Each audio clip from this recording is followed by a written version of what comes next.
You're listening to The Trial Lawyer's Handbook, a courtroom preparation podcast series brought to you by Holland & Knight. This series is hosted by litigation attorney Dan Small. Listeners of this series will gain a fresh perspective on how attorneys can address various trial preparation issues and set themselves up for success in and out of the courtroom. Welcome to another episode of the Trial Lawyer's Handbook podcast.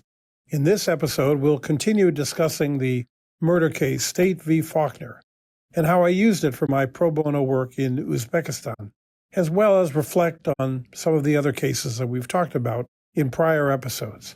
These episodes are based in part on my latest American Bar Association book, Lessons Learned from a Life on Trial. If you want to listen to my breakdown of the Gilbert case, you can go back to episodes 122 and 123, and the SG Limited case was covered in 124 and 125. In every case, it's important to have core themes. As trial lawyers, we should talk to non-lawyers, friends, family, strangers, anyone, to develop the core themes in a way that the jury will easily understand. The core themes are 3 to 5 short, clear, powerful statements that demonstrate to juror number 6 why we're here. In the Gilbert naval architect negligence case that we discussed in the prior episodes, that process helped us to understand the basic questions of the case and how to present them. It's also important to have a story to tell and to fit the law and the facts into that story. In the SG Limited case, the fun story of an internet game helped us to get the case dismissed by the U.S. District Court and then overcame the negative legal ruling on appeal and pushed a very favorable settlement. Whenever possible, tell a story, and tell it well. On the defense, particularly in a criminal matter, there are some cases where the defense is safest relying on the burden of proof instead of presenting a story that can be contradicted by the evidence. The last thing you want is to put forward a story that the other side can prove to be false. Your credibility matters a great deal in any case. In one case that I prosecuted as an assistant U.S. attorney, I got frustrated and complained to the judge that the defense story was incomplete and made no sense. Wise Judge Toro leaned over the bench with a smile and said, "Mr. Small, I think that the theory of the defense here is prove it." A valid legal defense, but not the first choice if there's an alternative story available. In the Faulkner case, the murder case that we brought to Uzbekistan, to use with judges and lawyers there to explore the adversarial system, good counsel could develop good stories on both sides. The prosecution painted the picture of a jealous and jilted defendant, Faulkner, sitting in the lonely guard shack, staring up at Wozniak's apartment, while Wozniak slept with the love of his life, until he could take it no longer.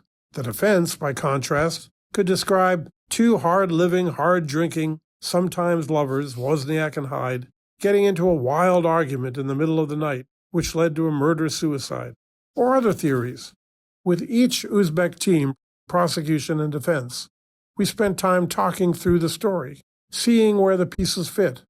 At first, they came up with wild theories, but we pushed them to look more carefully at the evidence and mesh the story with the evidence.